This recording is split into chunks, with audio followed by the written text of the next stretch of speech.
بسم اللہ الرحمن الرحیم۔ السلام علیکم ورحمۃ اللہ وبرکاتہ۔ معزز سامعین و ناظرین،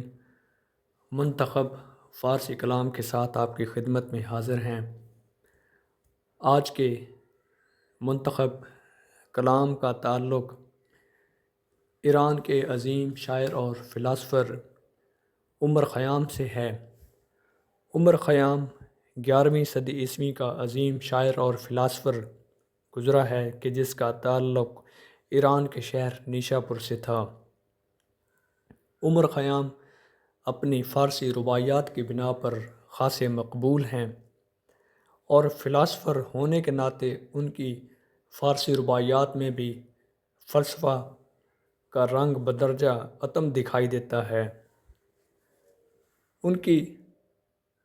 دقیق فارسی رباعیات کا خلاصہ ترجمہ اور تفہیم کرنے کی خاصی کوشش کی گئی ہے۔ حافظ شیرازی اور مولانا روم رحمۃ اللہ علیہ کی طرح ان کے کلام کی بھی یہ خاصیت ہے، انفرادیت ہے کہ کلام کی کئی زاویوں سے شرح کرنی ممکن ہے، شرح کی جا سکتی ہے۔ ان کی ادبی استعداد کی آئینہ دار ان کی فارسی رباعیات ہر دور میں مقبول رہی ہیں اور دنیا کی بیشتر زبانوں میں ان کے تراجم بھی ہو چکے ہیں۔ تو آج کی منتخب فارسی رباعی میں بھی وہ دراصل محبوب سے اپنے تعلق کا اظہار کرتے ہیں، جیسا کہ عموماً شعراء کے ہاں محبوب سے تعلق کی بات ہوتی ہے، وابستگی اور اثار کی بات ہوتی ہے۔ پیش نظر فارسی رباعی میں بھی عمر خیام اپنے منفرد اور مخصوص انداز میں محبوب کے ساتھ وابستگی کا اظہار کرتے ہیں۔ کہتے ہیں: ساقی دل ما سوختے از مشتاقی است، ساقی دل ما سوختے از مشتاقی است، با ز آنکھ طبیب درد مستان ساقی است، جان دادن امید است مرا در قدم است، تا جان بودم امیدواری باقی است۔ پیش نظر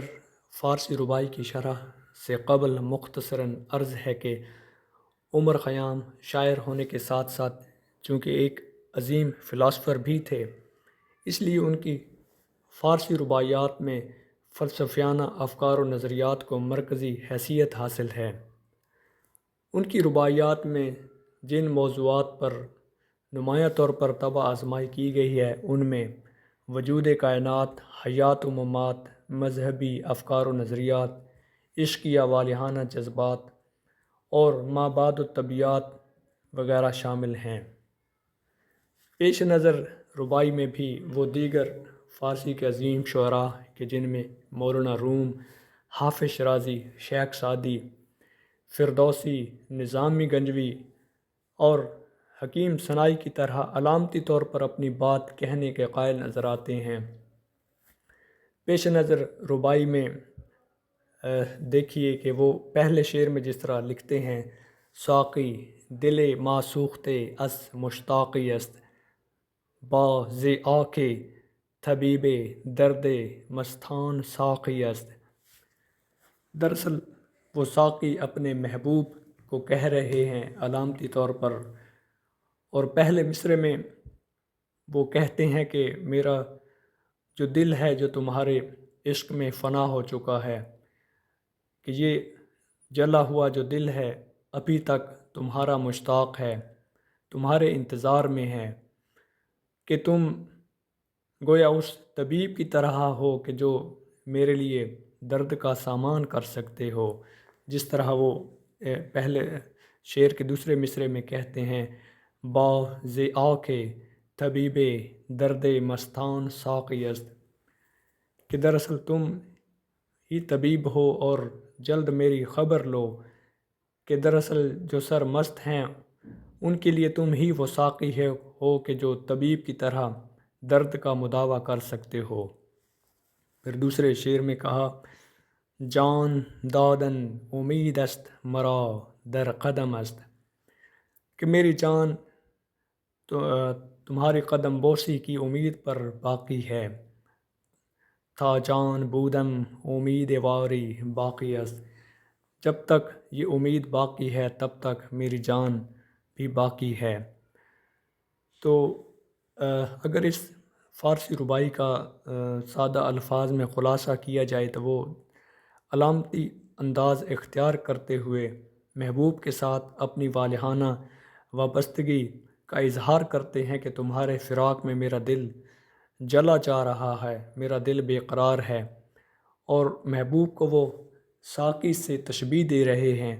کہ تم مجھے اپنی قربت کی مے پلاؤ اور جلد میری خبر لو کہ دراصل جو ساقی ہے، جو محبوب ہے، وہی جو فرقت ہے اس کے درد کا علاج اس کے پاس ہے۔ اور دراصل میری جان جو ہے یہ اس امید پر قائم ہے کہ جب تم میرے پاس آؤ گے تمہاری قربت میں تمہاری قدم بوسی کروں گا، اور اسی امید پر ہی میری جان باقی ہے۔ یہاں پر عمر خیام نے بجا طور پر جو عشقی یا والہانہ جذبات ہیں ان کا برملا اظہار کیا ہے۔ کچھ اسی حوالے سے غالب کے 2 اشعار بھی پیش نظر ہیں۔ پہلے شعر میں غالب لکھتے ہیں،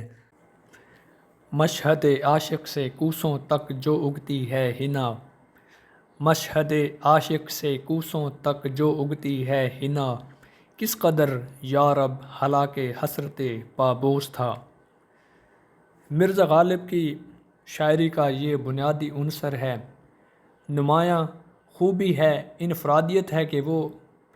ایسی تراکیب کا استعمال کرتے ہیں کہ جو ان کی ذاتی تخلیق ہوتی ہے، اور پھر ان کے مفہوم میں بھی بڑے پرپیچ مفاہیم سامنے آتے ہیں۔ مثال کے طور پر پہلے مصرعے میں وہ مشہد عاشق کی ترکیب کا استعمال کرتے ہیں، جبکہ دوسرے مصرعے میں ہلاک حسرت پابوس کا تذکرہ کرتے ہیں۔ اسی طرح فاصلے کے حوالے سے انہوں نے لفظ کوسوں استعمال کیا ہے۔ دراصل ایک کوس میں 2 میل کا فاصلہ ہوتا ہے۔ تو غالب پہلے مصرعے کے ساتھ دوسرے مصرعے کا تعلق کس طرح بیان کرنا چاہتے ہیں؟ بنیادی طور پر وہ اس شعر میں گو کہ انہوں نے پرپیچ تراکیب کو بڑی عمدگی کے ساتھ سمویا ہے، مگر پھر بھی اس کے مفاہیم جب واضح ہوتا ہے تو بڑا ہی خوبصورت مفہوم سامنے آتا ہے۔ مثال کے طور پر پہلے مصرعے میں کہا، مشہد عاشق سے کوسوں تک جو اگتی ہے حنا، کہ وہ مقام مشہد عاشق کہ جہاں پر عاشق کی شہادت ہوئی ہو، یعنی قتل گاہ ہے، اس سے اگر میلوں دور تک حنا اگ رہی ہے تو اس کی کیا وجہ ہے۔ دوسرے مصرعے میں جس طرح کہا، کس قدر یارب ہلاک حسرت پابوس تھا، چونکہ عاشق کہ جو قتل ہو گیا، شہید ہو گیا، اس کے دل میں حسرت تھی، اور وہ حسرت یہ تھی کہ جب محبوب سے ملاقات ہو، محبوب کا وصل نصیب ہو، تو اس کے حسرت تھی دل میں کہ وہ محبوب کی قدم بوسی کرے، اور چونکہ یہ آرزو تھی جو حسرت ہی رہ گئی، اور اسی حسرت کو ساتھ لیے ہوئے وہ دنیا سے چلا گیا، لہٰذا اس مشہد سے جس جگہ اس کی شہادت ہوئی ہو، اس قتل گاہ سے اگر میلوں دور بھی حنا اگ رہی ہے تو بنیادی طور پر یہ اس حسرت کی آئینہ دار ہے، حسرت کی مظہر ہے کہ جس حسرت کو لیے ہوئے، یعنی قدم پوسی کہ اس کے دل میں جو آرزو تھی وہ حسرت بنی کہ وہ جب محبوب سے ملاقات ہو تو اس لمحے وہ محبوب کی قدم بوسی کرے گا، مگر یہ حسرت دل میں لیے ہوئے وہ دنیا سے چلا گیا۔ اور اسی بنیاد پر دیکھیں کہ حنا کو چونکہ پاؤں کے ساتھ نسبت ہوتی ہے۔ دوسرے نمبر پر دیکھیے کہ جو نرالا مضمون اور نرالے معنی سامنے آتے ہیں کہ دیکھیے کہ مشہد عاشق چونکہ وہ مقام ہوتا ہے جہاں پر کسی عاشق کا خون بہا ہو، اور حنا یعنی مہندی کا جو رنگ ہے وہ بھی سرخ ہے، تو وہ کہنا یہ چاہتے ہیں کہ اس کے خون کی تاثیر کہیے یا خون کی وجہ سے جو مٹی تھی اس میں جب اس کا خون جذب ہوا تو اسی سے دیکھیے کہ حنا کے پودوں کی حنا کے جو پودے تھے ان کی افزائش ہونا شروع ہو گئی۔ اور چونکہ سرخی اور سرخ رنگ کی جہاں پر بات ہو رہی ہے تو علامتی طور پر وہ کہنا یہ چاہتے ہیں کہ وہ عاشق کا ہی خون ہے، اور اسی کی وجہ سے دیکھیے کہ حنا کی جو افزائش ہو رہی ہے حنا کے پودوں کی، وہ بنیادی طور پر عاشق کی اس حسرت کا کہ جو وہ اپنے ساتھ لے گیا، اس کے جیتے جیت وہ آرزو پوری نہ ہو سکی، مگر مرنے کے بعد دیکھیے کہ اس کی حسرت پھر بھی کس رنگ سے نمودار ہو رہی ہے۔ دوسرے مصرعے میں جس طرح کہا، کس قدر یارب ہلاک حسرت پابوس تھا،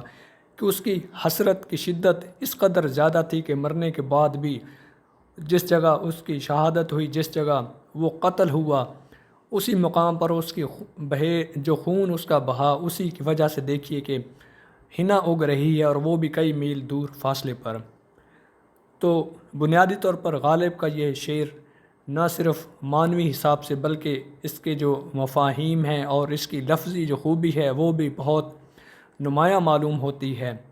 اور غالب نے اپنی جو ادبی بصیرت ہے، ادبی استعداد ہے، اس کا برملا اور بڑی عمدگی کے ساتھ یہاں پر اظہار کیا ہے۔ دوسرا شعر کچھ یوں ہے: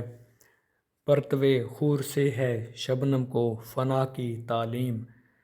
پرتوے خور سے ہے شبنم کو فنا کی تعلیم، میں بھی ہوں ایک عنایت کی نظر ہونے تک۔ کہ سورج جب صبح کے وقت بلند ہوتا ہے، اس کی روشنی چاروں اطراف پھیلتی ہے، تو روشنی کی شدت اور حدت کی وجہ سے شبنم کے وہ قطرے کہ جو روشنی کے پھیلنے سے پہلے فضا میں خلا میں موجود تھے، وہ بالآخر شدت اور حدت کی وجہ سے تحلیل ہونا شروع ہو جاتے ہیں، ان کا وجود ختم ہو جاتا ہے۔ ٹھیک اسی طرح غالب بھی علامتی طور پر کہتے ہیں کہ وہ بھی فنا ہو جائیں گے جب ان کا سامنا محبوب سے ہوگا۔ میں بھی ہوں ایک عنایت کی نظر ہونے تک، گویا وہ اپنے محبوب کے وصل کو یا محبوب کو سورج کے ساتھ تشبیہ دے رہے ہیں کہ جس طرح سورج کا سامنا کرتے ہی شبنم خلا میں تحلیل ہو جاتی ہے، اس کا وجود فنا ہو جاتا ہے، ٹھیک ویسے ہی جب مجھے محبوب کی قربت حاصل ہوگی تو میں بھی محبوب پر اپنی جان فدا کر دوں گا، یا اس کے عشق میں سراپا طور پر فنا ہو جاؤں گا، قربان ہو جاؤں گا۔ تو چونکہ جان ساری اور والہانہ عشق کے جذبات غالب کے ان اشعار میں بھی اسی طرح موجود تھے، جاگزیں تھے، جس طرح کہ عمر خیام کی اس فارسی ربائی میں جن کا مظاہرہ کیا گیا ہے۔ امید ہے کہ آج کا جو منتخب فارسی کلام ہے یا اس سے منسلک جو غالب کے اشعار ہیں، یہ امید ہے کہ آپ کے ادبی ذوق میں مزید اضافے کا باعث بنیں گے۔ شکریہ۔